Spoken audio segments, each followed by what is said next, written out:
माझं सरकार मी निवडणार. अगदी होऊ दे तिकडे राम मंदिराचं लोकार्पण. राम मंदिर ही कोणाच्या पक्षाची खासगी प्रॉपर्टी नाहीये, ती आपल्या सगळ्यांची आहे. त्या विषयावर मी आता आपल्यासमोर बोलणार नाही, बोलण्यासारखं खूप आहे. पण मला आता इथे राजकारण आणायचं नाही किंवा धर्मकारण आणायचं नाहीये. पण तुमची सेवा करून घेऊन सुद्धा अगदी तुम्हाला लक्षात असेल, जेव्हा आम्ही युतीमध्ये होतो, देवेंद्र फडणवीस मुख्यमंत्री होते आणि तुम्हाला ते नेसपानं काय कोणत्या लावून होते काय, आणि मी सांगितलं होतं याद राखा, एका जरी माझ्या भगिनीला केसाला धक्का लागला तरी मी सरकार पाडून टाकेन.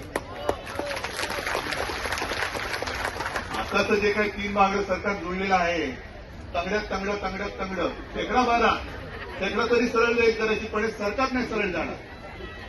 हे सरकार असं बिघाडी सरकार जे म्हणतो ना, आम्हाला म्हणत होते, आता त्यांचं सगळं बिघडलं. फक्त स्वतःचे फोटो छापतायत. मध्ये तर मी ऐकलं की देशभर रेल्वे स्टेशनवरती सेल्फी पॉइंट तयार केले. कोणाबरोबर फोटो, कोणाबरोबर? अरे बोला ना तुम्ही. मोदीं बरोबर फोटो. एका सेल्फी पॉइंटची त्यांना विचारलं आरटीआयच्या अंतर्गत याला खर्च किती आला, तर खर्च त्याला त्यांनी सांगितलं किती, 6 का 6.5 लाख रुपये. 6.5 लाख रुपये पाटील साहेब एका सेल्फी पॉइंटला. अशी देशभरात किती झाले असतील? आणि सेल्फी काढून काय मिळणार तुम्हाला? म्हणजे त्या तिथे जे काही टोचरे पुरवले जातात सरकारचे जाहिरातीचे, हे माझ्या इथे माझ्या कार्यकर्ते ज्या महिला आहेत, ज्या देशसेविका आहेत, जनसेविका आहेत, त्यांना त्यांच्या हक्काचं का देत नाही? सेल्फी पॉइंट काढला पंतप्रधानांबरोबर, काय घरात काय मिळालं? रामलल्लाचं दर्शन जरूर, मी सुद्धा जाणार आहे राम मंदिरामध्ये, पण ते कोणाच्या आमंत्रणाची मला गरज नाहीये.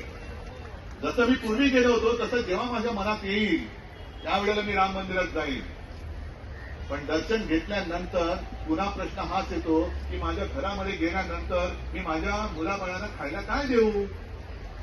जो पोषक आहार तुम्ही कुपोषित बालकांना देता, तुम्ही सर्व त्या कुपोषित बालकांची वगैरे काळजी घेता, पण तुमचं कुटुंब कुपोषित राहतं. तुम्ही स्वतः कुपोषित आहात. कुपोषितपणे काहीच मिळत नाहीये. कोणी लक्ष द्यायचं त्याच्याकडे, कोणी आवाज उठवायचा? आणि आता निमूटपणाने काम करणं सोडून द्या. तुम्ही भीक मागत नाही आहात, तुम्ही तुमच्या हक्काचं मागता आहात. आणि तुम्ही, मी परत एकदा सांगतो, नुसतं तुमची नोकरी करत नाही आहात, तर ही मोठी मोठी स्वप्न राज्यकर्ते दाखवतात. सुदृढ देश, सुदृढ महाराष्ट्र, काय बळकट हे बळकट ते बळकटीकरण तुम्ही करता आहात. जिथे आम्ही जाऊ शकत नाही तिथे तुम्ही जात आहात. अत्यंत दुर्गम भागात जाता, ग्रामीण भागात जाता, घराघरात जाता.